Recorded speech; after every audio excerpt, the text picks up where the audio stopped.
Dirty Sports, episode 868, live on YouTube in 5, 4, 3. Welcome to the Dirty Sports Podcast. I am your host, Andy Ruther, coming to you live from Cincinnati, Ohio, with my co-host from Southern California, Joey No Chill Praino. Hello, Andy Ruther. Good morning. Good morning. Dude, NFL season got me feeling good. Oh, you got to watch the NFL yesterday? I did not get to watch the NFL yesterday. Oh, minus that. I just figured we would talk some NBA free agency, maybe some Major League Baseball. I don't know. Is hockey started? Is there soccer? Because DirecTV can suck my dick from the back.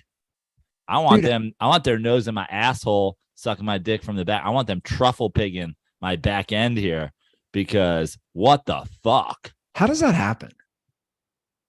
I don't understand. The end of fucking, like, I almost feel like it was like on purpose. Me too. Torture people because this is the end of DirecTV. I was thinking that yesterday too. It's the end of your company as we know it. I mean, it was such a problem. At first, I thought it was me. I thought it was me too, and I was getting so mad. And I was in the basement. I had two TVs set up in the basement. I haven't really tried down there. Now the main Wi-Fi hub in my house is the main floor. So I thought, oh man, it's not working well. Then I went to the main floor and I said, hey, it's still not working. And then of course I hopped on Twitter and saw. Yeah. It took me a half hour of freaking out and panicking and trying to watch it on my phone. And when I couldn't watch it on my phone, then I was like, oh, is this? And then I was like, I'm going to hop on Twitter, put in Sunday Ticket. People being like, I'm going to burn down their fucking offices. I was like, yeah, that's appropriate. I saw one guy who was like, if it's not up in the next 5 minutes, I'm starting a class action lawsuit. And I was like, I'm in. Make me a fucking plaintiff. That's the thing, man. Here's the thing in America. Like, and during the 10 don't mess with football too. During the 10 a.m. games too. Like, there's like I'm trying to watch the NFC's best team, the New York Giants, beat the Panthers. And you guys are just taking that away from me. Don't mess with our football. I felt the same way. I was like, is this on purpose? They're done. We all know the contract is up. It's probably going to go Apple or some other streaming device. It's just, well, it has to now. Well, you just can't have. There's only 18 Sundays of football a year. Like, that's it. And here's the irony. My billing today had an old check card that I no longer use. I got an email. You're going to love this. I got an email from DirecTV saying we were unable to process your transaction due to a car. And I'm like, really? And you replied with, you guys are unable to process fucking everything these days, motherfuckers. Don't even call me until you can process a month of NFL games without a fucking hiccup. I assume they're going to have to at least give some sort of prorated rebate to every person who subscribes to Sunday Ticket. To be fair, I use Mikey's account, so like I don't pay for it. But on behalf of my brother who pays for both of us, how dare you, DirecTV? And everyone's saying, oh, we'll use the free sites. Guys, here's the deal. I understand what you're saying, but like the thing for someone like me is at the end of the day, it's $300. I know what I'm getting. I don't have to. So at the end of the day, I'm not watching shit on my laptop. I'm watching on my TV. Yeah, exactly. Set. Exactly. Well, AirPlay, no. Use your phone and go. No. If you VPN, shut up. I steal my brother's Sunday Ticket account like a real American should, and I deserve my football. And that's the thing. I'd pay the $300 convenience. I know what I'm getting. I know I can get all the games. I can watch any game. But sadly, everyone in America actually missed a lot of amazing games until they figured it out. In the first, I mean, look at these games, the first set of games, absolutely all weekend, no lead is safe. The NFL, I think of the NBA now, because the NBA, I would argue, no lead is ever safe because guys are just too good. They can make a comeback when they're down 20, 25 points. That's the modern NFL now with offenses and how the game is set up to protect quarterbacks and all the penalties favor the offense. No lead is safe, man. And we saw that yesterday. All these insane comebacks.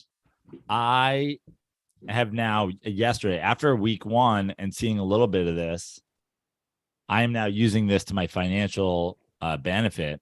So I picked one game yesterday, and then I picked another one that didn't pan out, and we can talk about both of them, obviously. But we had a huge comeback in the Jets game. We had a huge comeback in the Raiders game. We had a huge comeback in the Dolphins game. I have been live betting. I bet on the Dolphins to win that game after they scored the first touchdown in the fourth quarter to cut it 14. I still got it at plus 950. I got 9.5 to 1 odds on them winning the game right then. Boom.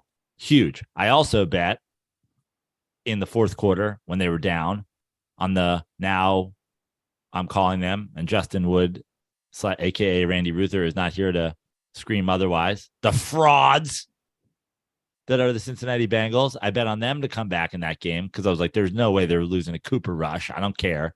They did. Frauds. So I lost one, but I won one at plus 950. So here we are. I think that this is a good model for you guys out there, is when all the games go, into the fourth quarter and you have teams down 14 or 20 points. If there's a couple of them, pick one or two. If you hit one, you make dough. Yeah. Would have made even more dough. The frauds had come back. But coming in hard at the Bengals, huh? Well, Andy Ruther. Honestly, is it the Randy Ruther curse? Is there a Randy Ruther curse and an Andy Ruther curse? Have we had Randy on the show and then the Bengals have performed after? I mean, we had him on for the Super Bowl preview. Obviously, they lose. We have him on getting ready for week one. They lose. We talked to him. They lose.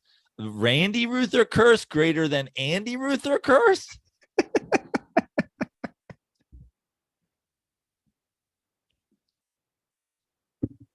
Frauds.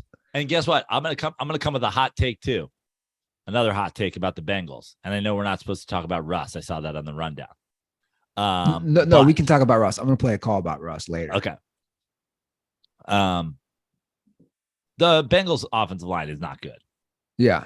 But Joe Burrow's got to wake up and get rid of the fucking ball, dude. Get rid of the ball. So you're getting killed out there, bro. Like make an adjustment. Well, my Joe Burrow take is, and I've said this for a while, and also after listening to the podcast on his career, he really is Andrew. I wouldn't call him Russell. I call him Andrew Luck. That's my Russell comparison. Yes, I agree, but because Luck had that same problem. Luck, it was a combination of bad offensive line and also.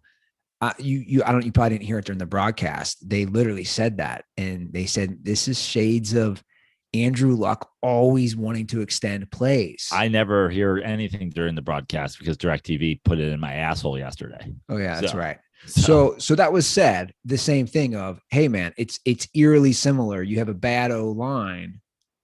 Maybe it wasn't even during that. Someone said that and said you have a bad O-line, but you also have a quarterback who, like Andrew Luck, is always trying to continue plays. At some point, dude, just chuck the ball. But at some point, also come out and be like, we're just doing quick hits for this whole drive and see what happens. We're not going to do 5-step drops. We're not going to do fucking 7-step drops. We're not going to try to drive the ball downfield. Like, you just went to the Super Bowl last year. The Cowboys defense is good, no doubt about that. But, like, you have to make an adjustment. And that's on the coach, but that's also on the quarterback. We have said that, we have talked about Joe Burrow and how good Joe Burrow is and talked about him, dancing around those elite players. Yeah. But those elite guys, the truly elite guys, they don't need their coach to come in and tell them how to fucking audible at the line. Yeah, but look, man, I think at this point we've mocked Jared Goff endlessly for essentially they have the play call in when the coach can still make an audible in his ear, and otherwise no. Like Joe Burrow, you want to be a top 5 quarterback in the league, you have to make an adjustment at the line of scrimmage. Look, they obviously have to turn it around ASAP. It is still 2 games. Like the parity in the NFL, especially in that. I know, division, but I'm just they lost to Mitchell Trubisky and Cooper Rush at this point. But their defense has played fine. Their defense. So Cooper Rush scores 2 touchdowns and 2 opening drives, right? After that, I believe it was 3 points, 7 punts until the final drive. My point is, what more do you want from the defense? Like if the defense overall, I would say is playing well. It's their offense. Right. 100%. And the play calling is terrible. And I know I go back to that all the time, but dude, he was outcoached by Mike McCarthy. He would, dude, call it what you want. Why do you not attempt, because they have a new long snapper and it worked out fine yesterday. Why do you not attempt a 59-yard field goal in the first half with that kicker? Why do you not attempt that? 59 is a long fucking field goal. I mean, that's why you don't attempt it. But he drilled a 59-yarder last week outside. I'm just saying, like drilled it. Like I would argue the Bengals have a top 5 kicker in the league. I don't think anybody would disagree. They have maybe a top 3 kicker in the league. That guy is money. They call him Money Mac. To me, that's a bad coaching decision. When they get under center, they know they're going to run the ball. I agree with you. I think Burrow's got to make changes on how he plays. The offensive line isn't fixing anything, but you didn't now see what's it. Going on in the Gold Star chili offices right now? Is everybody just running around like the fire alarms going off? What is happening with we just talked about the Randy Ruther curse, but the anti Ruther curse, you abandon the Bengals. The Bengals go to the Super Bowl. In the following offseason, you jump on a can of chili and ride it back onto the Bengals bandwagon. And they've lost to Mitchell Trubisky and Cooper Rush. Who are they losing to next week? Nathan Peterman? They're at the Jets. Joe Flacco. Joe Flacco? The Bengals, in my opinion, have to win the next 2 at the Jets and then home on Thursday night against the Dolphins.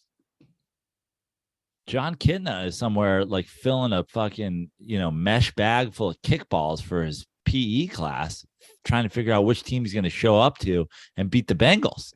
Hey man, that's a former 8-8 quarterback for the Bengals himself. Yeah. Legend in the city. Yeah. He's like, I like Gold Star. I used to eat that. I mean, what's going on? Are we just getting emergency calls? Like, is your phone going off like it's the bat phone during games? Like, maybe we should stop tweeting. Their curse is alive. Well, look, I'm not. Are they aware of the curse? Maybe a couple people are. I gotta walk a fine line before I say some things. Look, I don't think the team that I work with over there. If I were you, I would just spin it on Randy Ruther. Be like, have you guys heard about the Randy Ruther curse? Put Ruther Curse into Twitter. There's this guy Randy Ruther. He's cursed. Here's the thing. We can't send him a travel pack of chili. It's not going to make things better. Look, I've written some gangbuster tweets for them, so they are happy with that. They're stoked, including the one right now that says the Bengals. They're the 4th team that's going to win the Super Bowl starting 0-2. I've had some fun with the Twitter, but they also, as you know, are going to do some things with Dirty Sports, things you and I already know about, which I'm not ready to announce yet. But Gold Star has a big giveaway that they're going to do for the DirtBalls this year. I just hope the Bengals can at least step it up to make this game worth the price of admission, so to speak. But look, I think it's 2 weeks in. There's definitely somewhat of a panic, but here's the thing, and you're going to love hearing this. There's only 4 teams in the entire league that are 2-0, 2 from each conference. And there's only 4 teams, 2 from each conference, that are 0-2. So it's still early. Now there's two opportunities, 2 or 3 opportunities for teams to go 2-0 tonight, right? We have the Bills, the Eagles, and the Vikings, all with potential to also be 2-0, but only 2 of those teams could be 2-0. So at most, we'll have 6 2-0 teams. At most. Correct. Potentially 5. Correct. Now, your Giants, and I did get to see at least the end of the game. No thanks to Sunday Ticket. Came through. If Nathan's Hot Dogs or somebody wants to do a promotion with a guy who's they call Praino and doesn't have curse associated with his name at all. Where's Original Ray's Pizza? Where's I don't know, some fucking where's Katz's Deli? Let's go. Let's ride 2-0. You won in the games with defense. Yeah. Defense and Saquon Barkley. And some timely drives. Yeah. Who do you guys have next week? The Dallas Cowboys. Monday Night Football. Monday night. Yeah, that's right. And that's at home. That's in Met, right? It is. It's in that's winnable. Thinking about going to that game. Thinking about going. Like flying across the country just for that game. Well, I'm flying across country tonight on the red eye anyway for 2 weeks in New York. Oh, that's right. My question would be thinking about going to that game. Why would you not go? Why would I not go? You have a show? No, I don't have a show. Honestly, and this is preposterous to say, but the only reason to not go at this point is it seems like no one wants to go. Tony Calabrese is like, I watch football at home. I'm like, Sunday, I understand that. You don't want to go to the game. You want to watch all the games. Monday, it's the only game on. Let's go to the game. Nah, I want to watch it at home. Mikey, I've messaged Mikey 10 times. Are we going to Monday Night Football? No response. Mikey, what's happening? Who's got your phone? Text back a fucking a vampire emoji or something to let me know that you're safe. Like, what's going on here? You would think people would want to go, especially being 2-0. Yeah, I mean, I'm about to hit Danny and be like, listen, I don't have a friend to go. Just bring me in the box. But no one seems to want to go. Now we're going to get 1,000 DMs from DirtBalls like, I'll go with you. Not what I'm saying.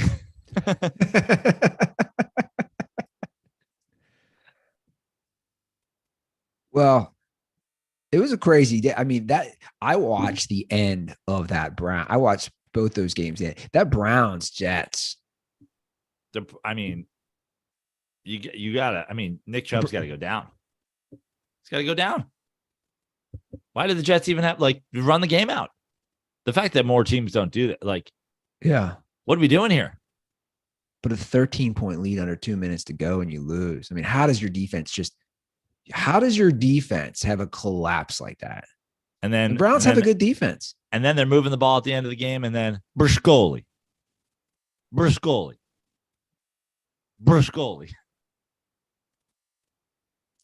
I know you don't believe in karma, but I think all these idiot Browns fans, it's coming back to haunt. Did you see the latest thing yesterday? Oh, I saw multiple things. The massage table in the parking lot. I saw fans with finger butt on the back of their jerseys. I mean, it's ridiculous. Like what is wrong with Browns fans? There was the couple.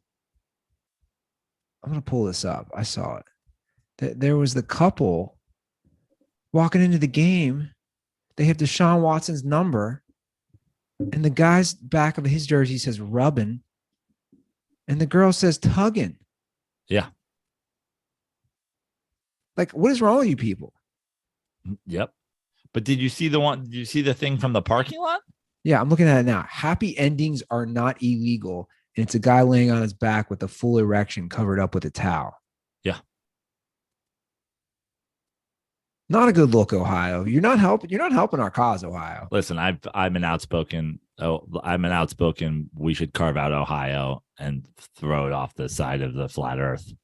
But which I disagree with, for the record. Yeah. Well, move to fucking Kentucky. Move to an actual fucking a legitimate state. Just move across the fucking river to Kentucky. Imagine that. Imagine being in Ohio and being like, I got to go to Kentucky to upgrade. Not a good look, Ohio. Not a good look, Cleveland. I just don't understand. I don't know. It's funny. Sexual assault. It's hilarious. What don't you get? It's hilarious. Pieces of trash. Nice fucking. Also, nice elf on the field. It's a gigantic elf in the middle of the field. Yeah, I don't know what's going on with them. It's Brownie the fucking troll or something like that. Brownie the elf.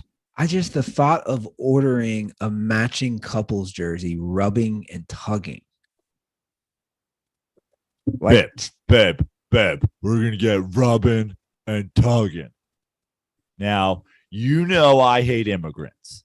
And No, I donate a lot of money toward building the wall. It's a black dude wearing it and a white girl wearing it. Yeah. Did you know that? Yeah. I assume though he's a black Republican. Why do you have to assume his political identity? Well, because they say, the more highly educated you are, the more likely you are, or the less likely you are to be a Republican. But also we're in fucking Cleveland, Ohio, and the guy thinks of rubbing and what do we know anything about fucking woke people these days, or woke people thinking like sexual assault's hilarious? He's a grabber by the pussy guy, I'm assuming. But I think you're assuming a lot. I'm zooming in on it. He's got a giant gold chain and one of those like hats that you would see at the Kentucky Derby. It's an interesting outfit. He's a big dude, and she's a big woman too. Like they're like tall. They got some meat in the bones. Meat in the bones. We got meat in the bones. Regardless, I laugh. He bought that on one of fucking Randy Ruther's Chinese budget websites. Oh, 100%. I hate China, but I donated a lot to the wall. So we're going to have to go via one of the Chinese backdoor jersey sites. I did laugh at that ending, though. And I also laughed at the Ravens ending. Now, is this Tua's coming out party? It's one game, 6 touchdowns. Here's the thing I'll say about Tua. Tua didn't look good to start the game. Tua did look good to finish the game. Tua has 2 fantastic fucking receivers that are getting separation like nobody's business. And Tua had a great game. No one has ever watched Tua and not thought he has athletic ability, he has potential. Can he be the guy? And to me, I've been on the no train. And this certainly makes you reconsider it. But I mean, we talk about one game. How about one half? Like, you play the Bills next week. You beat the Bills. Okay. I'm on board. You throw 2 picks next week. You don't have TDs late in the game to fucking make up for it. We'll see. The key in the NFL, you have to be consistent. No matter what you are, you have to be consistent. I mean, you look at my Giants right now. Daniel Jones is not good. We still have a quarterback problem, for sure. But now he's consistently being this guy, and they can strategize around that. Yeah. They can run Saquon Barkley. It's now defense and Barkley. And don't turn the ball over. Defense, Barkley, don't turn the ball over. This is a game plan. Tua, from week to week, I mean, this is certainly his best game by a landslide. Now, can you do it 2 weeks in a row? Can you do it 3 weeks in a row? Can you do it 5 out of the next 7 weeks? Can you do it for the rest of the season? Can you look really good? I like their coach. You have the weapons. You have the coach. You have the scheme. Now, also the same thing with, new offensive coaches. They're going to be doing something, but now it's on tape. Buffalo's going to watch that tape before next week. Belichick's going to watch that tape before they play again. You start to your offense starts to get out there. Yeah, but let's see. They have weapons. There's no doubt about that. I just need to see the consistency from Tua. I don't even need him throwing for 6 touchdowns and 400 yards every game. I need him throwing 3 touchdowns, two touchdowns, no picks, 295 yards. Give me a quarterback that's going to go 295, 2-0 every game. I'll take him right now forever. Yeah. Well, he's clearly dialing up the right plays. McDaniel seems to be firing all cylinders again. Like you said, it's early. Remember how good Cliff Kingsbury looked? Cliff Kingsbury was a fucking comeback away from being fired yesterday. That's what's amazing about the NFL. You think? I think so. We're 2 weeks in. I mean, they looked bad. They looked real bad. Saleh, the Jets coach, was a comeback away from the fucking should he be fired talk starting. Kingsbury was a comeback away from the should he be fired talking. Like Frank Reich might be a tie away from should he be fired talking. Like the league's crazy. Yeah. You know, and now what's amazing is the Raiders start with a tough game on the road against a Chargers team that's been really good, even in a loss to the Chiefs. And then they come back and they blow a big game against Arizona at home. Josh McDaniel went from being like, okay, you know, we played a good game and lost to what the fuck is happening? Yeah. That's the NFL. It's wild. No, it is wild. Shit will change on a dime. That was an insane game, man. That game was fun to watch at the end. It was absolutely wild. Like, just, you couldn't get Murray down, and then he escapes, and then the touchdown run, and then the 2-point conversion, and then, you know, with Renfro fumbling on back-to-back plays, and he loses one for a walk-off. That was just. Well, you know, we just talked about Tua, and Tua's game yesterday that's a better game than Kyler Murray's ever played. But prior to yesterday, I would say Kyler Murray has had more outstanding moments and more outstanding games than Tua has had in his whole career. But it's very similar because Kyler Murray looks great and then Kyler Murray looks awful. And there's no consistency there. Now, when he gets hot and when he starts moving around and when he starts feeling himself a little bit, and we've seen it throughout his short career so far, he makes some insane plays. Yeah. But you also got to be consistent. Sure. Well, they're gonna have some tough sled because there's too many good defenses in that division. I think it's going to be tough. I couldn't believe how poorly they started. I actually took the Cardinals both with you and then in a pick six league that I'm in to cover, and I was like, fuck. And then of course I was going nuts when they came back. Your boy Matt Ryan in the Colts, and I stood for Matt Ryan too. I mean, what is going on there? Well, Matt Ryan, to be fair, again, DirecTV fucked me in the butt yesterday. I didn't watch a single second of that game. I have been low key since, you know, pre-week one, kind of liking what the Jags are doing. But I saw the stat line. Matt Ryan played really poorly. No doubt about that. Our boy is back again. He's gonna let us hear it. And that's fine. But there's a number of things here with Matt Ryan. And again, no one's standing Matt Ryan is an elite quarterback in the NFL. That was never the argument at this point. No one's standing Matt Ryan is better than Lamar Jackson. We didn't even say that. We just said statistically, factually, stick to the facts here. Factually, Matt Ryan was better than Lamar Jackson last year on a worse team. That's just, again, I saw that, I was in the Real Fisherman, what you call AKA the Mean Girls group chat yesterday. And they said, Praino's Matt Ryan take not looking so good. I said, I didn't have a take. I didn't make a take. No, there's no take. Statistically, Matt Ryan was better than Lamar Jackson last year on a worse team, and he played all the games. That's not a take. That's facts.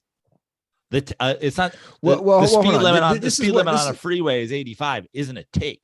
This is what you said. You said that it was the debate over we were discussing to treat Lamar Jackson as if he is significantly better than Matt Ryan is factually incorrect. That's the bottom line. Now here's the other thing I'll add to that. I think you can, and we're going to play the call anyway because the call has been made. But be careful, guys. Be careful, because I have a feeling, regardless of what Matt Ryan's going through on 2 weeks on a brand new team, 0-1-1, versus Lamar Jackson on the team he's played on his whole career, 1-1, blowing games late. I have a feeling games. To be fair, Lamar had a great game. It was his defense. Sure. Okay. But we're going to watch this all play out to the end of the year. Do we think Lamar Jackson's going to throw for 1,500 more yards than Matt Ryan? Do we think Matt Ryan's going to throw 12 more picks than Lamar Jackson? We'll see, but we'll see, guys. Matt Ryan's not off to a great start with a new team. Played a horrible game yesterday, but also what do the Indianapolis Colts need to do to win games? What would you say they need to do? Play defense, run the ball. Don't Jonathan Taylor ran the ball 9 times yesterday. Yeah. 9 times. I'm not defending Matt Ryan's play. I'm not criticizing Lamar Jackson's play. But I would be careful to not do exactly what you've already done, which is gloat. Well, let me play the call. Yeah, go ahead. I'm all about you guys calling 310-359-8365. Call, talk trash, do what you want. That's what's happening here. Joe, Andy, DirtBall Nation, calling yet again about the Matt Ryan, Lamar Jackson. I mean, are we fucking serious right now? The game's not even over. We're down 24-0 to the fucking Jaguars. And I'm watching Lamar Jackson have a perfect passer rating against the fucking Dolphins. I mean, are we even fucking serious right now, guys? Like, what even is this, guys? We tied the Texans last week. At least Lamar Jackson won a football game. Matt Ryan hasn't thrown a touchdown today. I could go out there and do what he does. Jesus fuck.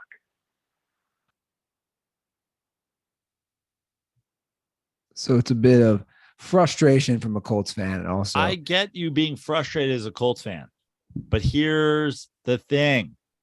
You didn't show up and say, this Colts team is on the verge of winning. We've got guys like Aaron Rodgers out there, and we've got guys like this. And you picked Lamar Jackson.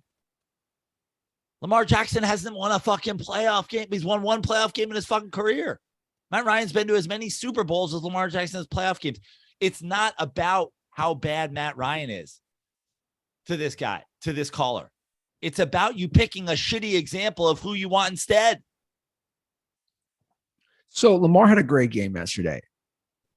There's no denying that. But and Mr. Lamar Jackson, Mr. Dual Threat, run the clock out then, buddy.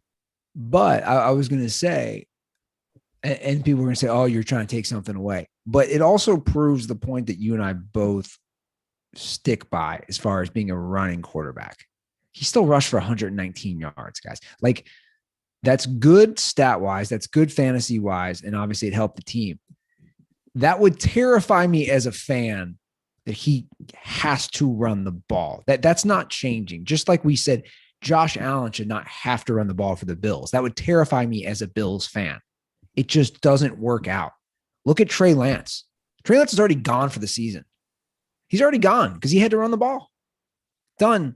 Dude, Trey Lance's career, I would say, and I do not think this is me being dramatic. I would say his career is now at a huge crossroad already. But the bottom line is we have quarterback groupings. We've talked about this a million times. Matt Ryan is not an elite quarterback in the NFL. Guess what? Neither is Lamar Jackson. You would not say he's elite. No. How many years has he been on the Ravens at this point? 4 full seasons? Well, he won the MVP in 2019. He started 2018, like the last 5 or 6 games. So 3.5 seasons. Correct. He has 1 playoff win. How are you an elite quarterback in the NFL? Explain it to me. Like I'm 5. Well, statistically, you could back that argument. You could statistically back it with his passing yards, his rushing yards, his total touchdowns. You could in so MVP. Therefore, okay. You could back it. You could. Okay. I mean, you could make that argument. Okay. So now, if we're making that argument, by definition, Matt Ryan was also elite last year. No. And therein lies the problem. I'm just taking his full body of work for his first few years. You could make that argument. I don't think that argument holds up for me personally. Look, you can spin these stats any way you want, which leads us to our boy Jameis 101. You could spin anything you want. Correct. Which would lead us back to Russell Wilson, which will lead us back to all this. We talk quarterbacks a lot because it's the most important fucking thing in this league. If you're a Colts fan, you can be like, what the fuck are we doing? We signed Matt Ryan and he has 3 interceptions. But also, if you're a Colts fan and you're watching the game and you're saying, the problem with this team is we have Matt Ryan and not Lamar Jackson. Are you also upset that you don't have Lamar Jackson because he would have rushed the ball more than 9 times? How many times you rushed Jonathan Taylor yesterday against a fucking Jaguars team that I think is going to be actually okay, but still, what the fuck are we talking about? So let me ask you this. I'll tell you who's an MVP candidate last year. Not Lamar Jackson missing 5 games. Jonathan Taylor. You're running him 9 times? Saquon Barkley got 9 touches in the fucking quarter yesterday. If the Colts, let's just play it out though, real quick. The Colts had Lamar Jackson the first 2 games. Do they win both those games? I have no idea. I would argue they do. Based on how they played out. Now, maybe not Jacksonville. I'll be honest. I can't speak for the Jacksonville game. Didn't watch it. Again, it wasn't on Sunday Ticket. You could say Lamar Jackson has played well enough 2 weeks that a tie versus the Texans is a win.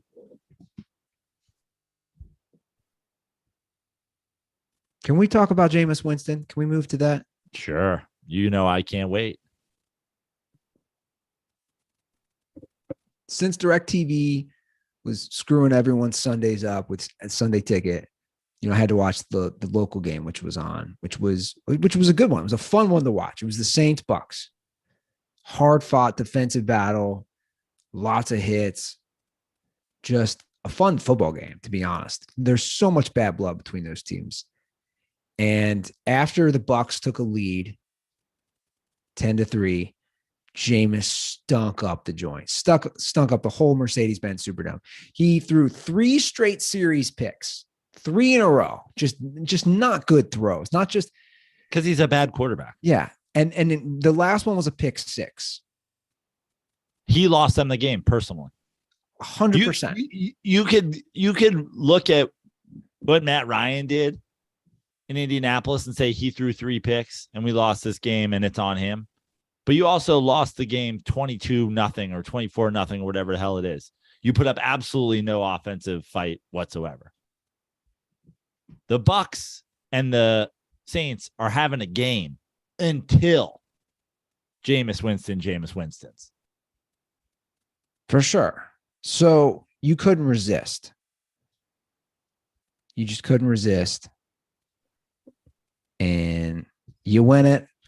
Jameis 1 of 1. So here's the thing with Jameis 1 of 1. The famous. No. Let me hop in here real quick. And I'm going to say this with full authority. Jameis 1 of 1. We made you. And to be honest, it's more you. Joe Praino, the guy who you want to talk shit about, and I'm very sincere about this, made you, motherfucker. Made you. You were 100%. I found this thing. I found this internet, this faceless internet troll. Had like 300 followers. Yeah.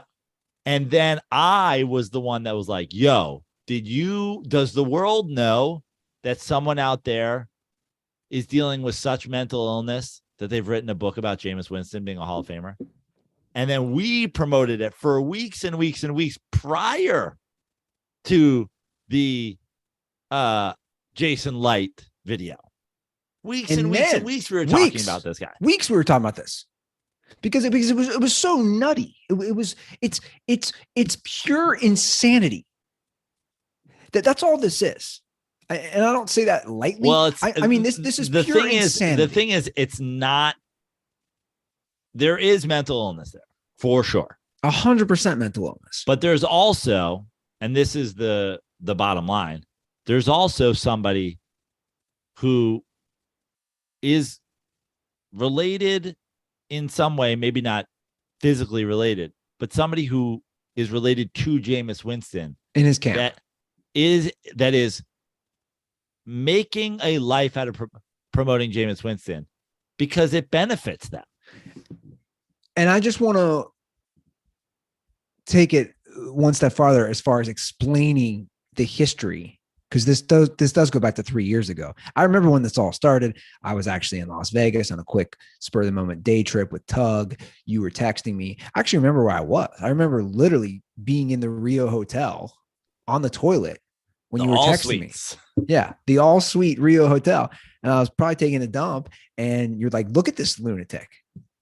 Not only that, not only was he made because of Dirty Sports and because of you, after that video was released saying this could be Jason Light, guess what happened? Everybody at Barstool was talking about it. Pat McAfee was talking about it. Clay Travis. Dude, you fucking blew up because of us. That is a fucking fact. No one knew who you were. You had 300 followers. Now you're welcome. You're welcome.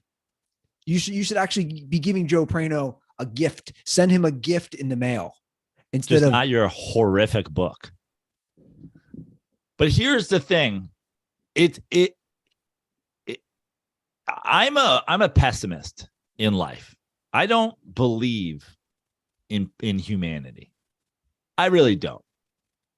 But the thing with Jameis 1 of 1, even though I know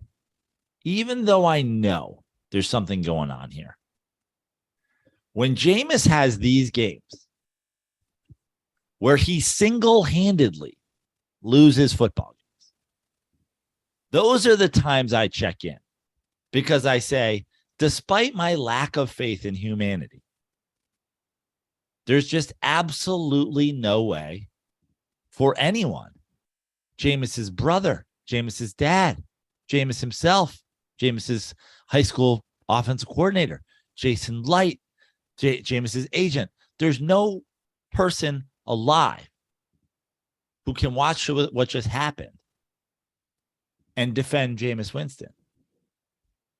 So I'm going to go see.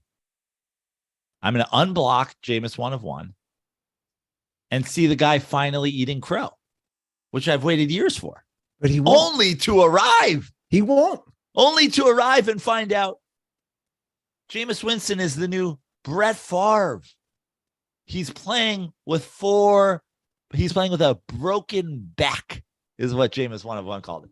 First of all, if you have a broken back and therefore are in such pain that you will single-handedly throw the ball to the other team and lose the game seemingly on purpose, don't fucking play. This and Jameis 1 of 1, Jesus freak weirdo.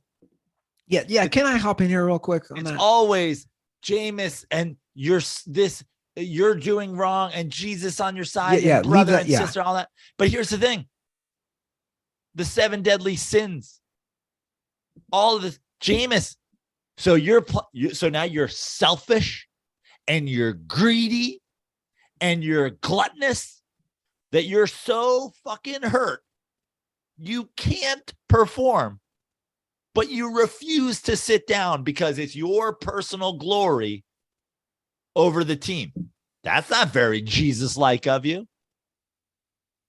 Jameis Winston is trash. He's been trash the whole time he's been in the NFL. Yesterday, post-game, Devin White I got the clip. Said Jameis Winston is trash. This is what Devin White said after the game. His former teammate. Why were you guys so on fire with that 5 turnovers today for this defense? Hey, man, when Jameis left our team, everybody know what he did that last year. And we feel like we had a great defense then. And, he threw 30 picks, and we just knew he'd give us the ball. We knew the running backs, cough it up. And that's something we came in talking about. We want 30 turnovers as a ball club ourselves. So this just was another game to go attack the ball. You heard it here first. Here's the thing. From his former teammate. Here's the thing about quarterbacks and Brady and teams and Jameis and whatever. We talked about this with LeBron. When LeBron leaves a team, this is what happens. When Brady leaves a team, this is what happens. When Belichick, when Peyton Manning leaves a team.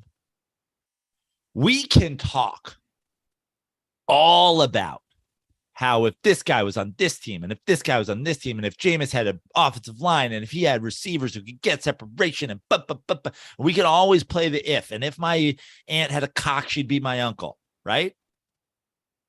If the Bucs 3 years ago don't have a trash ass turnover machine, they're a Super Bowl team, as proven by firing the 30 turnover fucking machine into the sun and bringing in Tom Brady and immediately winning the Super Bowl. What are we talking about? Immediately.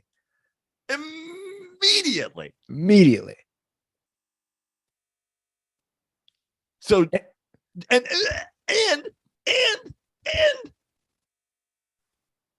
unlike Peyton Manning, he didn't go to his new team and make them great. Drew Brees is making the playoffs every fucking year in New Orleans. Drew Brees retires. They bring in Jameis. They fucking stink. No playoffs last year. But he got hurt last year. See, that's what Jameis 101 would counter with. He got hurt. Cool. Jameis 101. That sucks too. He's so doesn't get hurt? Peyton Manning, Eli Manning, Tom Brady. Jameis 101. Ryan. Jameis 101 literally tweeted. I mean, this is where it's so next level crazy. He tweeted yesterday that Jameis Winston had a better year than Tom Brady. Yeah, because he's a delusional nutbag. One guy didn't play half the year. Right. Now, here's the part for the internet, the video tech, the tech savvy dirtballs. Here's the part to click record on your video. Clip this and get it ready. Because this is what it all comes down to. I will fucking undress Jameis 101 in a debate. I will pull his pants down, spank him like he was in my fraternity, and then nail him to a fucking cross like he's Jesus Christ in a debate. I will murder Jameis 101 in a debate about quarterbacks. And his complaint right now is that I won't have that debate. That is not true. I will say it for the 30 millionth time in my years of talking to Jameis 101 online. Jameis 101, you are invited on this show to get absolutely manhandled by me in a quarterback debate and in a debate about your Lord and Savior, Jameis Bustish Russell. Anytime you want. Anytime you want. But we are not some shithead podcast. We are not some local radio show that just needs clout. He brought up Walter Cronkite in a tweet yesterday. I worked at the CBS Evening News, which was formerly hosted by Walter Cronkite. I have a degree in journalism. We will not have on this show somebody whose identity we cannot verify. We have had Barry McCockner on. We know who Barry is. Did we tell the world who Barry is? No, we did not. Do we know who Barry is? Yes, we do. We're not going to have you on to spew Jameis Winston propaganda without you revealing your ties to Jameis Winston. We don't have to tell the world about it, but you have to tell us about it. We do not have on faceless internet trolls for interviews on our podcast. We do 2 podcasts a week. We are presented by Miller Lite. We are a legit sports radio show, essentially. We don't have on faceless internet trolls. You then came back to me and said, I would never ask you for your social security number and your bank account information. What does that have to do with anything? I don't know. But here's what I'll do. Clip this again. I will present to you my social security card in the camera and my checking number in the camera. And then you will present me with your identity. And then we will both put those away. And I will absolutely butt rape you in a debate. But you're not going to do it, because here's the thing about Jameis 1 of 1. He can't. It's not that he doesn't want to, Andy. He cannot reveal himself. Because if he did reveal himself, we would all learn about his ties to Jameis Winston. And then we'd be like, you're a propaganda account. Yesterday, he's Joseph Cables. He's Joseph Cables. Yeah. Yesterday, my manager, Randy Siegel, dove in to the Twitter sphere. I saw that. And had an exchange with Jameis 1 of 1. And Jameis 1 of 1, thinking he was Sherlock Holmes, duffed his ear-flapped cap and held up his magnifying glass and said, aha, didn't you know that I could look at your account and see that you are the manager of Joe Praino? Everything that you're saying here in his defense is invalid because you are Joe Praino's manager. This is essentially the Jameis 1 of 1 conundrum. He cannot reveal himself. Otherwise, he would be showing exactly what my manager did, which is he has ties to Jameis Winston. And that is why he must defend him, even when Jameis Winston walks out on a football field, pulls down his pants, takes wet diarrheas that the rest of the New Orleans Saints slip and fall in, and loses games on purpose. Jameis Winston sucks at playing quarterback in the NFL. Stinks. Terrible. Won't be on a team in 3 years. Fucking awful. And if you defend him as a Hall of Famer, you're mentally ill. We are now to the point when you uncovered this, that was, again, the 2019 season. So we're 3 more seasons progressed since then. That's what was really sticking with me last night. He's in his 8th year. He's never made a Pro Bowl. This is his 8th season in the National Football League. Andy Dalton has made multiple Pro Bowls. My point is, it's not that difficult to make a Pro Bowl because guys drop out. It is if you fucking stink. That's my point. There's alternates. Guys, he's in his 8th year. This lunatic wrote a book that he would make the Hall of Fame. The guy is in his 8th year, has never even made a Pro Bowl. Jameis 1 of 1 is a kid that gives his dad a shirt that says number 1 dad. Yeah. Your dad's not the number 1 dad, bro. But I get it. You're biased. This is like, who do you think it is though? For all, like all I don't give a shit. Do you think it's some fucking high school coach? Some guy who trains him in the offseason, his passing coordinator, his fucking cousin's brother, some guy who bought a bunch of Jameis 1 of 1 cards. there's a financial link to Jameis Winston. Is it his fucking football card collection? Is it the fact that he runs a passing camp in whatever buttfuck town he lives in, and Jameis came and spoke at it once, and so now he needs Jameis to be good? So but no, I definitely agree. Follow the money, because no one would put this much time and energy into someone unless they reap some sort of financial benefit. It's a Jameis Winston leech. Is it Turtle? Is it Johnny Drama? Is it Ari? I don't know, but it's some leech on Jameis Winston who needs Jameis Winston to be successful. Because the bottom line is, no person that is reasonable, no person that doesn't have a reason to defend Jameis Winston is at this point. Devin White had a reason to defend Jameis. He was his teammate. Now he's going, Jameis Winston fucking stinks, and that's how we knew we'd win.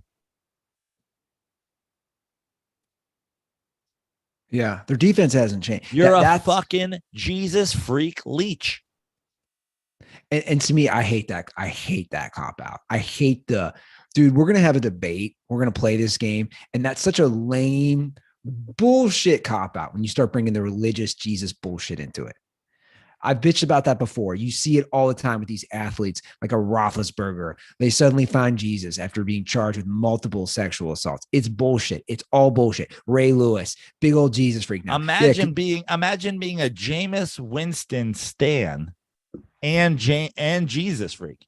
Jameis Winston sexually assaulted multiple people.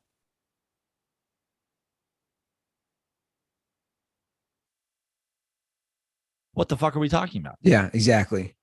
Exactly. Connected to multiple sexual assault allegations. Multiple. And set that aside, stinks at playing quarterback. Lost a game alone yesterday. Saints, not going to be a playoff team. Jameis, not good at quarterback. Never has been, never will be. Guess who's good in high school? Every person in the NFL. Guess who's the greatest quarterback that ever came out of their high school? Nathan Peterman. Definitely has his fucking jersey hung in his fucking high school locker room. He's definitely retired. Guess who's the best quarterback that ever went to their college? Most guys in the NFL. Guess who's won the Heisman Trophy? A lot of fucking busts. Jameis, the latest. Stinks. Not good enough to be in the NFL. Bad quarterback. Bad quarterback. Do not want. The worst thing that happened to New Orleans ever, including the Hurricanes. Jameis Winston fucking stinks. Jameis 101 fucking stinks. And I will do what Jameis Winston did to multiple unwilling women. And I will butt fuck you in a debate. But you won't come on because you're scared to reveal. The bottom line is, it's not that he's scared. He can't. He just can't. He can't. But here's what it comes down to simply in one fucking sentence. You don't believe what you're saying. If you did, it's propaganda. If you did, you'd put your name on it. Put your name on it. Be a man. Yeah. Put your name on it. But you won't. Because you don't believe it, which is why you're just an internet troll. Bye, bitch. Yeah, he'll never come on the show, ever. Ever. And he's never been on any legitimate show. Well, he's been on some big shows. Has he? Yeah, he's done some big Barstool shows. Barstool shows? He's done some big Barstool.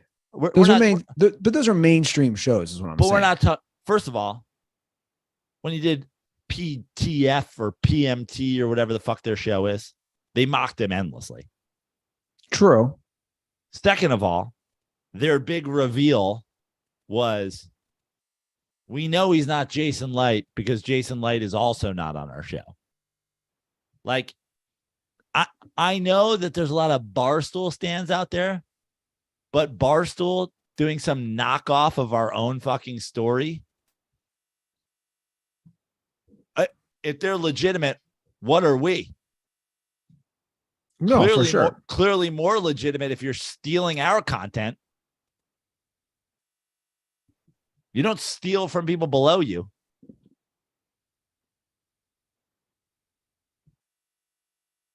The fact that he has never revealed himself is obvious that he never will. And again, he can't because there is definitely a financial connection. He can't because he doesn't believe what he's saying. I am fascinated about it though. Like to me, this is like a fascinating documentary. What are you fascinated about? He's Jameis Winston's number one dad. I know what you're saying, but it's fascinating. Like, it's just fascinating that, like, I haven't gone on the Twitter for a while. And then I went on his Twitter feed and not even with just you, with just reading all the responses of people saying, you always like, people are like, dude, you're insane. Like, it doesn't matter what happens, how he plays, you defend him. And I'm already thinking into the future, 4 or 5 years from now, when Jameis Winston's not in the NFL. It's just funny to me that this lunatic dedicated their entire life to the point of writing a book. Yeah. I mean, it really is just pure lunacy.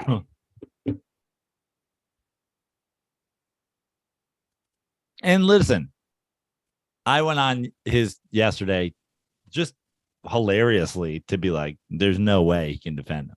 And he was. And I just thought it was so fucking funny that I had to engage. But I don't really care because I knew the end game. You're never going to come on. You're an internet troll. That's it. We can slice this Brett however we want. He's buttfuck 15. He's crazy man 415. He's every kid in every mom's basement in America. He's an internet troll. He's a faceless internet troll. Joined Twitter in January of 2017. What's your Rams jersey from South Park? Skank Hunt 42. Yeah, he's Skank Hunt 42. That's what he is. You're just a faceless internet troll. It is interesting why he started and when. So he started in 2017. January. So Jameis had played 3 full seasons. Like, the timing adds up. Like if you do a deep dive, and I'm looking at Jameis's stats. So this Twitter account is created January of 2017. At that point, Jameis had 3 years in the league. His last year, before he started this Twitter feed, the Bucs had gone 3-13. It had, it just wasn't. My point was, it was not going well. He started this Twitter feed after 3 years, and Jameis was below 500 winning percentage, was completely turnover prone, hadn't accomplished anything. So then he starts this Twitter feed. Yeah, because he's trying to save his career. That's what I'm saying. Yeah. Like, the timing completely adds he financially up. Provides for him in one way or the other. He has a financial link to Jameis Winston. Yeah. All right, let's move on. Let's talk a little Lions. Let's talk grit. Lions showed up yesterday, man. Jared Goff played a great game. They beat the Commanders. They've showed up so well that a DirtBall has made a bet with me. Yeah, I love this. Great. You probably didn't see the DM. No. This is speaking of lunatics, I think he knows he's going to lose. DirtBall Matt Boonstra bet me on the Lions. What did he bet you? Over 8.5 wins. The Vegas line to start this season was 6.5. After one win, he's saying the Lions are going to win 9 games. He bet me $100. They're touchdown underdogs next week. Who they got next week? The Vikings. They're touchdown underdogs. Then they got the Lions. Then they got the Seahawks. 2-2. Maybe. Then they got the Patriots. 2-3. Then they got We don't have to go through this. They're not winning. No, we do. They're not winning 9 And they have a games, bye, Joe. I believe. And they have They're a not bye. winning 9 Then games. they have the Cowboys. Let's call it 3-3. We'll say Dak's not back. Then they got the Dolphins, 3-4. Then they got the Packers, 3-5. Then they got the Bears. Let's give them benefit of the doubt, 4-5. Then they got the Giants. We'll give them a benefit of the doubt again, even though they're not beating my Giants, 5-5. Then they got the Bills, 5-6. Then they got the Jaguars. I can't give you the benefit of the doubt every time, but I'm gonna 6-6. Week 14, Vikings, 6-7. Week 15, Jets, 7-7. Week 16. Then we're giving you all the benefit of the doubt. Panthers, 8-7. If we give you the benefit of the doubt every single game. Bears, week 17, 9-7. Packers, 9-8. If you're winning 9 games, if you win every game you should, and 4 you shouldn't. Yeah, I feel confident in this bet. I think he knows, though, too. But I also think they drink the Kool-Aid after 1 game. Well, I think they drank the Kool-Aid all Hard Knocks. It's just wild to me, man. So we have a request for no more Russell Wilson talk. Oh, well, okay. Is this a call? Yeah. Let's hear it, because I have a lot. I have a lot to say about Russell Wilson, but perhaps, even myself, perhaps I'm even prepared to put a button on it.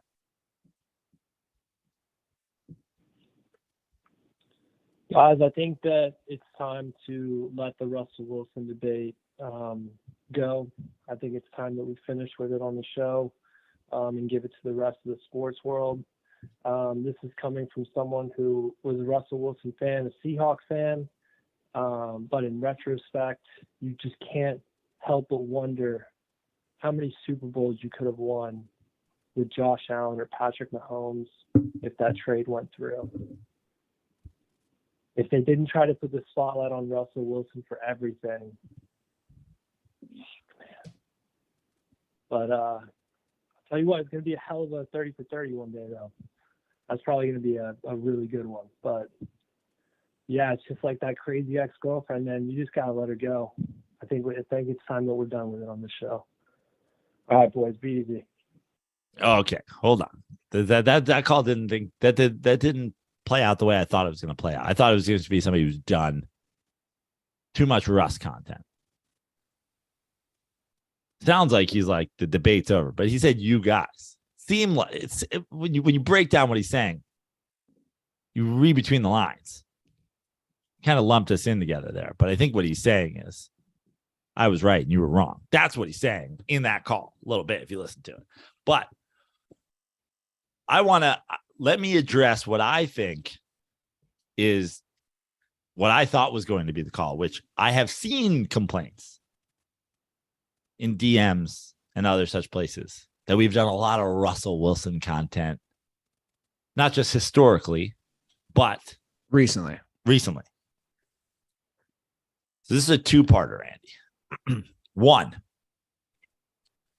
if Aaron Rodgers switched teams and all of Aaron Rodgers' teammates were regularly rooting for his demise, and Aaron Rodgers was going on video twice a week and putting out cringe TikTok content, we'd be all over it. Yeah, for sure. Russell Wilson's ex-teammates, fucking hate the dude. They hate him. I mean, I was looking at the Richard Sherman tweet yesterday. Did you see his quote tweet? Yeah. So they hate that's a story. 100% it is. He played there for how can it not be? Let me join in that. He played there for 10 years. They won a Super Bowl he was their quarterback. They went to another. Like, how can we not? This isn't like old. Like, this is more new. Like, we knew there might have been issues. This is like all new information that all of us, sports fans, sports media, like, we're all getting this. This is fascinating. Now, I'm fascinated by it. Here would be the counterpoint to my own point. I said, if Aaron Rodgers, if Tom Brady, if Peyton Manning, well, those are elite quarterbacks in the NFL. Russell Wilson is not. Russell Wilson is a middle-of-the-road quarterback at this point. I'd argue, always has been, and has been pumped up by all the guys that are now shitting all over him, and the really good coach, and a really good franchise, and whatever. Russell Wilson is middle of the road at best. He's getting booed on the road. He's getting booed at home. He's going 4 for 16 at one point. He's not good. He's good at best. He's not great. He's not great. And so the counterpoint to my own point was, yeah, if Rodgers, if Brady, if whatever, but he's not an elite quarterback. And he doesn't deserve, middle of the road quarterbacks don't deserve the time that maybe some people are giving him. Now, the flip side to that is the Broncos went all in on him. The Broncos gave him $245 million. Like, this is a fucking story. Russell Wilson is a story right now, whether you like it or not. His play, his teammates, his contract number, the fans' reaction to him, his cringe videos. But I agree in that there's only so much time to spend. You could spend a lot of time on Jameis Winston because Jameis Winston is shitty. But middle of the road, the mediocres, the Kirk Cousins of the world, the fucking, the middle of the pack, the nobodies, the not that importance. That's how they should be treated. And that is Russell Wilson. And listen, am I dancing on your soul a little bit by being like, yeah, I feel like I was right the whole damn time? Yeah, of course. But well, you're not. First of all, you're not dancing. You're not dancing on my soul because I think, one, we've played 2 weeks. I assume he'll get better. You can't get worse because he's playing terribly. You can't get much worse. I still, I still think he had some great years, and I still think there were certain years where he did a lot with, like, he maximized the offensive potential. Did he have major meltdowns at times in the playoffs? Yeah, for sure. And as he struggled without a great defense, yeah. And a lot of quarterbacks do.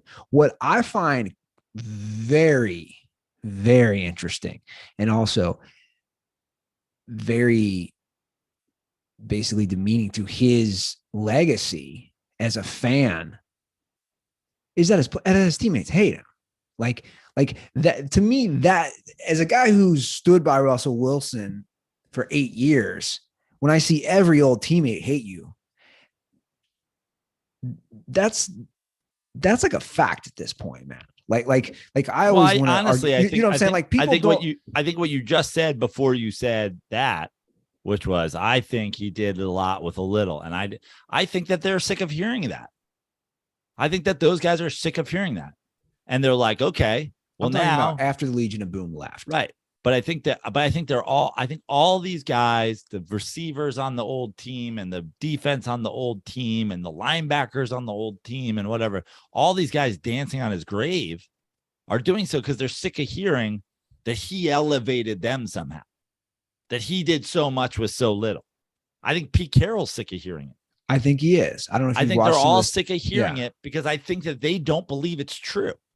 And I think what they're saying now is, you took a team that's supposed to be good, and you took this elite quarterback and you dropped him in, and he's supposed to do what Brady did on the Bucs, and he's supposed to do what Peyton did on the Broncos, and he's supposed to do what all these guys who are elite quarterbacks do when they get dropped on a new team. We're a quarterback away. Let's go get a quarterback. And now they went and got that quarterback, and he's not doing it. And they're going, maybe you guys should have listened to us the whole time. Maybe he wasn't elevating us ever. Maybe we were elevating him the whole fucking time. Well, again, I think we need to see a few more weeks. It's not a good start. and this isn't making excuses. I think, like I said, this was such a pivotal year, even though he's in year 11 of his career, as far as legacy wise, to see how he performs on a good team. Like you said, I think everything I said last episode about ever since he met a pop star, and you know what I'm saying? Like, now he's got a team. That's my point. He's got a whole team behind him. Russell Wilson's team always wants to spin it this way or spin it that way. And we all know marketing is real. And we're about to see. I mean, if the Broncos don't make the playoffs, it's a huge knock on his legacy. Huge knock. He's not good right now. He's not good. He's missing a lot of throws. He's not playing well. And he better turn it around if he wants to continue playing in this league, because that's a tough division. We all know that. And you got quarterbacks like Mahomes and Herbert who are in your own division who are playing great. I mean, Herbert's got broken ribs. There's 4 teams in the division. He's not a top 2 QB. He might not be a top 3 QB. Might not be. But he's not top 2. We know that. But here's the thing. I'm going to say it right now. I'm fine with tapping the brakes unless he puts out another cringe thing, or unless Richard Sherman calls for his death, because we don't need to be spending all that much time on middle of the road fucking quarterbacks. Then I'm fine with that. But 8-Ball Johnny and CT and the hundreds of Russell Wilson stands, the Seattle Seahawks fans over the years that I've dealt with on Twitter and on YouTube, my mentions, my DMs, my phone number, if you're a Hall of Famer and you have it, are open for apologies. But again, it's I was right. You were wrong. But no, I don't think it's, you see, I don't, why does it doesn't have to go there. It's not about being right or being wrong. Well, it is for me. I was right. Russell stands were wrong. But I still think that's up for debate, is my point. Well, on him being a top 5 quarterback on some of those years. Okay. And I would say that I think this proves that there is no debate. It doesn't help that his teammates didn't like him, but that, you know, that's more subjective. I'll play one last call. This is it's not Schottenheimer. It's not Pete Carroll. It's not the lack of receivers. It's not the offensive line. Your excuses, if you're a Russell Wilson stan, are dried up. They're letting Russ cook. He burned the goddamn house down yesterday. They let him cook. They also have a guy following around with a fire extinguisher. He's the Swedish chef. He's Fire Marshal Bill. Well, let me play one last call for it. What's going on, Dirty Sports? Stoles in Cincinnati. Just want to give an idea of the a spinoff of Captain Russ. DirtBall Nation. Let's dust. DirtBall Nation. Let's dust. DirtBall Nation. Let's dust. DirtBall Nation. Let's dust. Let's dust. DirtBall Nation. Let's dust. Haven't said that in a while. I wore my Thus the Process shirt the other day. I hadn't put it on in a while. That's bringing us back. OG Dirty Sports. I think I lost my Thus the Process shirt in a public laundromat heist incident. Some Venice mongrel stole my laundry, wet laundry out of the fucking thing.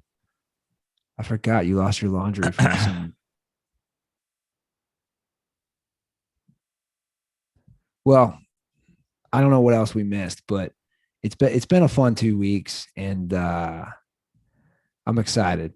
I'm real excited to see how this year plays out, because the days, Joe, of teams starting 7, 8, 9, and 0, those are just those are just the past. Don't you agree? Like those aren't a thing. Yeah. They're just not a thing. Like it's crazy how the any given Sunday line is present now more than ever. Like when you and I grew up, right? Like I just feel like it was different. And not even just like when we grew up, even just years ago, you're used to the Patriots starting off with all these wins, or the Colts, or the Niners, or the Cowboys back in the day. It's like we were used to these teams just starting off.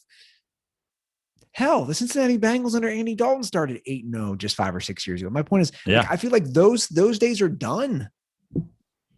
Yeah. I'll be curious how long the NFL has one team or more teams that are undefeated, because it's not a thing.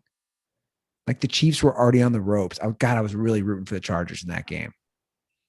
Do we think the Giants will be the last undefeated team in the NFL? No, we do not. No, we don't. Not. Who do we think will be the last undefeated team? I don't know.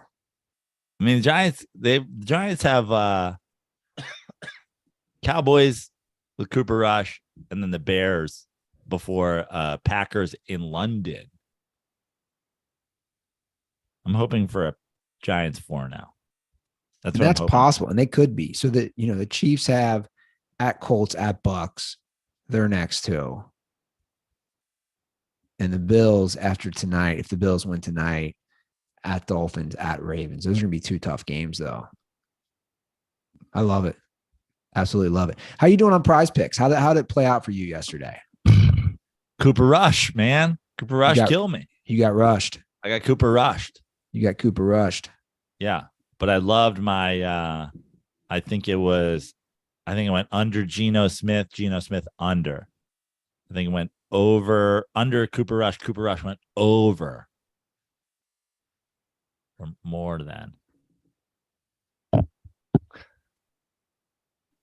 So you basically lost your play on Cooper Rush. I think Aaron Rodgers. And I had Kirk Cousins still to go tonight on more than or less than. I think I went less than. I think I went all less thans except for Rodgers. I went more than. And Rodgers also went less than. Well, I see some dirtballs are signing up because I get a daily report. Guys, thanks to everyone who's signing up. And I can't recommend it enough. We're going to be working with Prize Picks all season long. All first-time users that deposit and use promo code DIRTY will receive a 100% instant deposit match up to $100. So if you deposit $100, you get $100 back. It's great because you're just playing against the projections. So that's what makes it so awesome.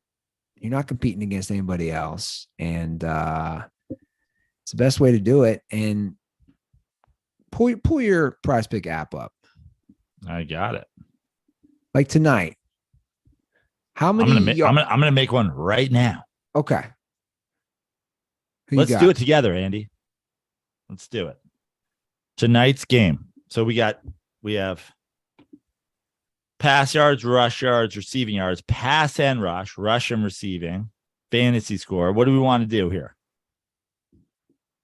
I always like doing the yards. The yards is always great. Give me the more or less yards for all 4 quarterbacks.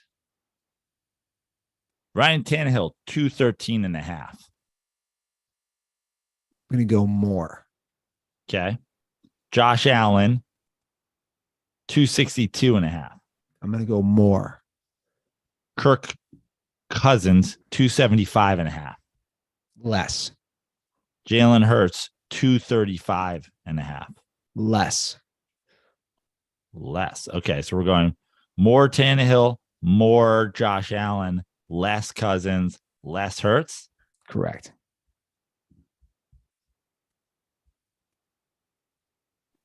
Placed.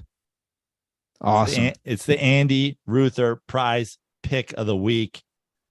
20 to win 200. Love it.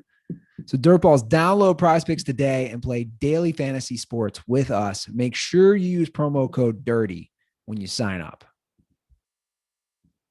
I keep forgetting there's a doubleheader tonight. It's messing Prize with my Picks. Prize Picks. Let's ride. Picking prizes. Ride and let's.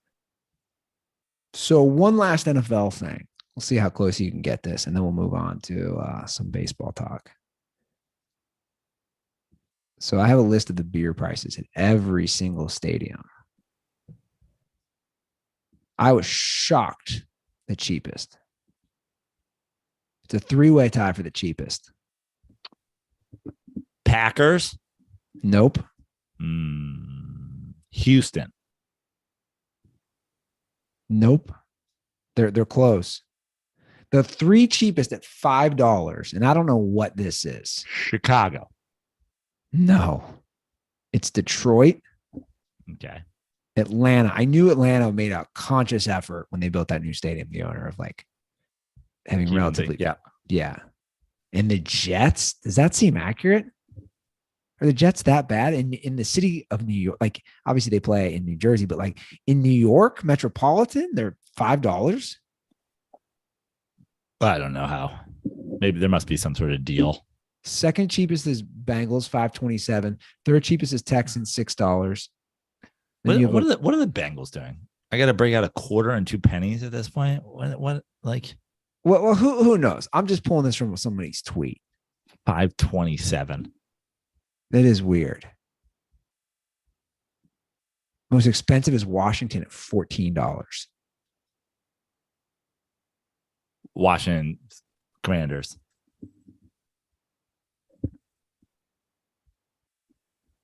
I don't know. I love seeing all the comments underneath this. Dude, football fans are fucking crazy. Like, that's the one thing I'm forgetting, how crazy football fans are. Yeah. And stupid at times. I mean, Browns fans brought a mannequin with a hard dick to the fucking parking lot yesterday. That's like someone's dad. To defend their sexual assault quarterback. That's someone's dad. Football fans are insane. There's a Jesus freak out there who compiled a book of Jameis Winston stats. That's what I'm saying. Like, football fans are fucking crazy, man. There's a statue of Ray Lewis outside the stadium. Like, I don't know, man. I'm trying to think of the equivalent. Would the equivalent be like AMC Theater putting a statue of Woody Allen outside every single theater? Or is that a shitty equivalent? What? Say that again. Like, the equivalent of the Ravens having a Ray Lewis statue is the equivalent. Like AMC Theater, the chain, putting like a Woody Allen statue outside every single theater. Like, oh, he just is connected to marrying his adopted daughter and molestation and all these other awful things. But we're just going to put his statue because he made a bunch of movies. I don't know, man. Football fans are crazy. Yeah. But I'm here for it. I'm here for the craziness. I said, let's talk baseball. I don't have any baseball talk. Here's what I have. We have a bunch of calls about Aaron Judge. Sure. Let's go. A lot Aaron of Judge calls is having an insane season. What do you want me to play? I got 3 calls about Aaron Judge. I mean, you should play at least one of them. Yeah. 310-359-8365. That's the hotline. Let's see what we got here on Aaron Judge.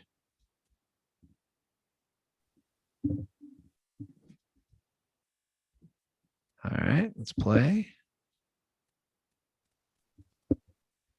What's up, fellas? This is Jew. Want to call in and talk about the MLB MVP award over on the AL with Aaron Judge and Ohtani. I am obviously biased as a Yankee fan and think it's going to be Judge, but I was wondering, so a lot of people are saying that Ohtani even though Judge's numbers are far and away better offensively. Obviously, if you add Ohtani's pitching to it, it's, just what he's doing is remarkable. But his team fucking blows. They're just eliminated from the playoffs already. A year where 6 out of 15 teams, like over, 40% of the league makes the playoffs, and you're already eliminated. Obviously, it's a team sport. You can't do everything. But if you look at WAR, Judge has a better WAR. He's got record numbers. And one thing that, they talk about is he obviously pitches. But Judge, he doesn't play any defense, or Ohtani plays zero defense, right? He's a DH. Judge plays center field the majority of his games, fucking 6'7", and he plays like damn near gold glove quality center field. So that obviously is another wrinkle in there. So just what's your thoughts? Obviously, Ohtani, what he's doing, it's like he should win like the most remarkable award or something, but as an MVP. All right, bro, we got to wrap this up. I'm cutting you off. I think it's Aaron Judge's MVP. Yeah, but first of all, Aaron Judge has a minus 0.1 defensive WAR, so he's not playing a Gold Glove center field. That being said, it's for sure Aaron Judge's award this year. That being said, I'm trying to see. Ohtani last year had a 9 WAR, and that was all the things considered. Aaron Judge is a 9.6 WAR. He has a 9.6 WAR offensively, and he has a minus 0.1. He's basically an even. He's basically a replacement player defensively. To me, it's for sure his award this year. I think he is absolutely the AL MVP. The thing with Ohtani, I don't give a shit about his about what his team's doing. That's, one baseball player can't do anything. So I don't really care about that. But I just think Ohtani, with the way he hits and the way he pitches, is for sure going to be in the mix every year that he's healthy and that he's up to his own sort of standard. But Aaron Judge is having the season of, a lifetime for a guy who is already really good. Yesterday, he had 5 batted balls with an exit velocity over 110 miles an hour. That's never been done before in a single game. He's just mashing baseballs right now. So, yeah, he's my AL MVP. But I think that, and Jew is open about it out of the gate. I'm biased. I'm a Yankee fan.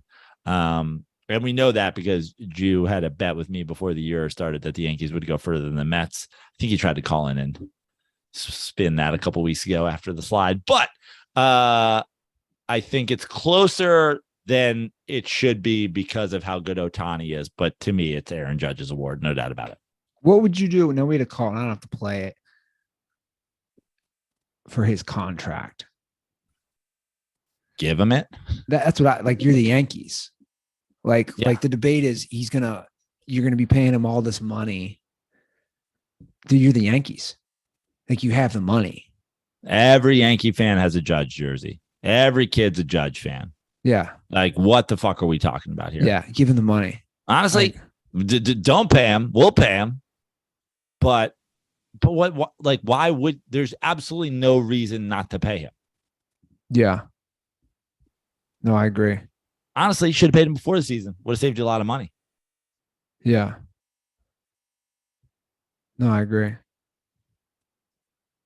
All right, we'll do a non-Aaron Judge call, which is a call that I'll just play it. I think it's kind of an interesting perception on this player. What's up, guys? It's Joey from Minnesota. I just had to comment on something that I think is so weird, and it's the Myles Garrett whole situation. The NFL just put up, I'm watching Thursday Night Football, and they just put up the promotion for next Thursday night, which is Browns and Steelers, and the guy that they put up on the graphic was Myles Garrett. Like, This guy has been on Sunday Night Football interviews. I think he was even in a commercial. I guess what I'm trying to say is John Gruden did some fucked up shit. He said some dumb shit. Obviously, that's a problem. But Myles Garrett tried to kill a man. I've never been so angry in my life that I took a blunt object that weighs probably about 9 pounds and tried to bash it into the top of another man's bare skull. I mean, we're talking about emails versus attempted murder. I don't understand it. Condoms are for the inconsistency of the NFL. It is crazy. I mean, if you put it in perspective, and it's funny he says that, because then after that call, I was thinking that too. When they show the graphic, I'm like, dude, and here's what's crazy too. Not only did he literally try to kill somebody, he turned around and said that Mason Rudolph said something racial. I think maybe even the N-word, which has never been confirmed. Mason Rudolph, you know what I'm saying? Like, his teammates are black. He plays for a black head coach. They're like, what are you talking? Like, then he lied and made it racial. I think that I agree with this caller to some extent. And then I also think that there's mixed messages. Like, I don't know, comparing him to John Gruden, I don't know what that has to do with anything. You know, obviously we're two totally different situations. But I think that there is definitely a fair point that it's kind of insane that the NFL as a league, not sponsors, not whatever, but the NFL as a league hasn't distanced themselves from Myles Garrett in terms of people you use to promote the Browns. Like, promote the Browns with anybody except the guy who went whack-a-mole on a dude. I mean, they do have limited options right now. You can't use Deshaun Watson. You can't use Jacoby Bruscoli. You can't use Jacoby Bruscoli. Chubb is a great player. He's not exactly remarkable. Yeah, his nickname sounds like a boner, or his last name sounds like a boner. Tough. It's hard out there. Amari Cooper. I mean, he's on some. You know, this is how many teams does he play? It's just like, what are you doing? It is wild though. But it all goes back to the NFL doesn't give a shit. Like, the NFL does not care. There's a statue of Ray Lewis. I mean, there's potential of a statue one day of Myles Garrett whack-a-moling Mason Rudolph outside of a stadium, and with an elf next to him for some reason, and a bulldog. What? I saw a great tweet about that. Did you see it? No. God, I gotta summarize it. It said, like, imagine explaining the Browns mascots to someone who doesn't follow the sport. It was like, there's an elf on center field. They're named after a color, and their fans wear dog masks. Yeah. It was like, none of these are connected. All right. Got a call from apparently they have a fucking player named Rub and Tug. Unbelievable. All right, here's a call for CT, Hall of Fame Dirtball. Better be him apologizing. Fellas, CT Farmer from Seattle, Life on Seattle Kraken fan here to say the prize for this year's NFL pick champion should be full immunity from the past punishments. Ooh. You guys haven't done them. Praino, I don't think you've spent a day in an IKEA. Ruther, I don't think you've enrolled in a women's studies class at your local Cincinnati community college. Whoever wins this year gets a clean slate, immunity from the past debts they owe. And the loser better pay up. I think it's easy. That's it. CT out. Go Cougs. We beat Wisconsin. Fuck the Huskies. All right, we've obviously been slacking, and I take full blame for that. I'm not going to make excuses. What do you think of this idea? I know dirtballs are not going to like it. I don't like it. I think that I think we're we're circling in some sort of general good idea here, but I don't like it because then what does it all mean? What does any of it mean? We just get a fucking thing. No mulligans, huh? I mean, I am not avoiding doing my IKEA punishment. I'm not. Yeah, you are. I'm just no. We're both avoiding it. We're both avoiding it. Hold on. I think that this is about intent. Is this voluntary or involuntary manslaughter? Is this first degree murder or second degree? I am not avoiding it.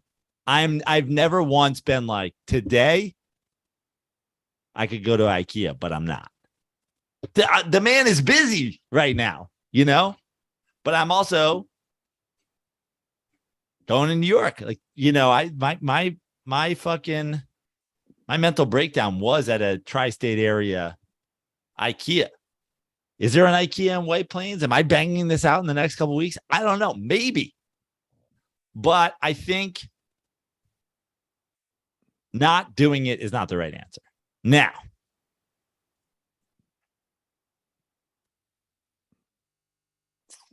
we have not settled on something for this. And maybe the fact that we haven't done other ones should factor in. But I don't think immunity is the answer.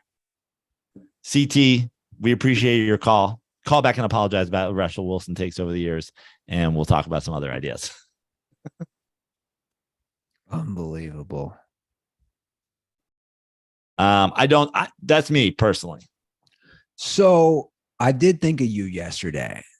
I went to Costco before the game started on a Sunday. It's ludicrous. I'd rather be dead. Never again. I'd rather be dead. Never again.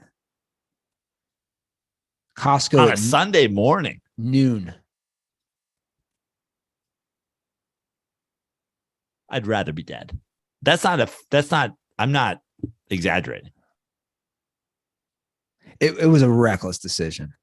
Behind this door is a Sunday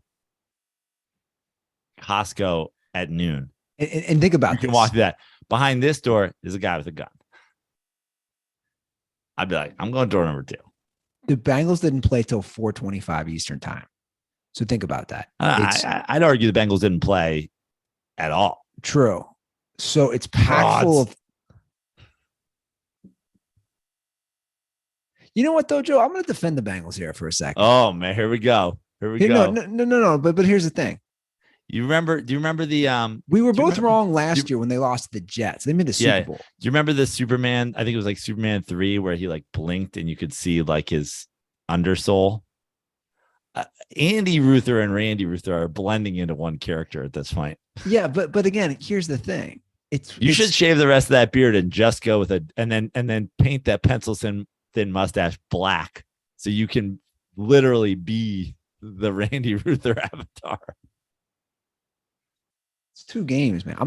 Dude, I didn't pick the Bengals to go to the Super Bowl. I didn't pick the Bengals to go to the AFC Championship. I picked them to win the division. I'm still sticking by my pick for them to win the division. It's 2 games. We both thought last year after they lost to the Jets. Who was that quarterback? White? I don't even remember his first name. Mike White. Yo, Mr. White. I mean, they made it to the Super Bowl. Beat the Bengals, bitch. I'm just saying, it's 2 games, man. They're a game out. Everyone in their division is 1-1, and they're 0-2. I'm just saying. And I'm just saying, it's been Cooper Rush and fucking. But what's the definition of fraud? Like I said, like I don't have them going to even the AFC Championship. I didn't in my picks. I'm mostly taking shots here at Randy, who has them at 15-2, I believe now. I mean, I think I bet him at. I think I got him at 12 games. I think he had 12 over 12. Dude, you're gonna lose that by the end of fucking October. Yeah, that was a ruthless bet. I mean, he was. Randy was a little out of control on Twitter and then in the group text last night. Like we talk about Randy NFL fans. His sorrows as Cooper Rush carved up the fucking Bengals. I mean, he was the definition of insane Bengals fan. Insane. Just pure insanity. Dude, and you don't even know the side stuff that he texted me. Like he texted me side Bengals stuff. Not just last night, like all the time. It's like he tweeted out. He forgets there's a time difference. This is the greatest fall from grace by a Tiger since Tiger Woods. I mean, best in the world, fucking crashing his car on Ambien. Super Bowl, losing to Cooper Rush and Mitchell Trubisky. You better hope you don't play Jameis Winston anytime soon. They do play him. I know. In New Orleans. I better check my email. See if Cold Star still wants me to tweet these games. See if that Andy Ruther curse is too much. Give us a ring, 310-359-8365. I'm going to buy Randy a TJ Hushmanzada cameo saying, it's going to be okay. It's going to be okay. Follow us on Twitter, Instagram, and TikTok at The Dirty Sports. Guys, I'm going to say this right now. Follow at The Dirty Sports on TikTok. I'm with a cattle prompt. Going to make Andy make TikTok comment this week. The next TikTok content on the Dirty Sports TikTok account is going to have to be Ruther based. Okay. I'll give you that. We need one Ruther, and then I'll come in and do a. Somebody did message me. They said TikTok's the perfect avenue for Ruther to bring back his shitty voiceovers. And and the person didn't call him shitty, but like totally true. This is TikTok. It's totally true. You doing the voiceovers that you used to do on Vine. 100%. What was the premise of those? I almost forget. Like I would be filming a sports thing and just do some stupid voice. Yeah. Love it. You can follow me on all social media at Joe Praino, Instagram, TikTok, Facebook. I have a Facebook fan page I've had for a while. I've just started putting up some of the reels over there. Oh yeah. Look at that. It's under the Facebook. Now I'm still on Cameo. If you're going in there and you want to get one from me and one from TJ Hushmanzada. And then of course I'm on Twitter at Fix Your Life. I'm headed to New York. Got a show tomorrow night in the Danbury Ridgefield border in Connecticut, at a distillery / bar tap room in Williamsburg, Brooklyn, my old stomping ground on Wednesday. And then some shows at the Stand, some shows at the Comedy Cellar, some shows around the city, all soon to be added to joepraino.com. So check in there. All right. That's our show, guys. Thanks for tuning in to this no-name hack show that nobody cares about, according to a faceless internet troll who doesn't show his face. According to a faceless internet troll who we made. Yeah, who we literally made. Who we were responsible for. Who's your daddy? Yeah, that's right. That's right. Right there. Who's got 2 thumbs and fucks your mom? This guy. All right, guys. Be back in a few days.